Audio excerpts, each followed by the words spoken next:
Hey guys, in this video, we're going to take a look at how you can add or remove wallet to the control center on the iPhone 15 series.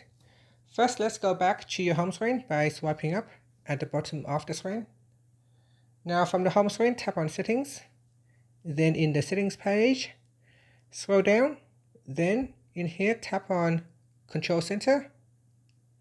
Next, we scroll down to the bottom and tap on the Wallet Add button. This will add the wallet to your control center.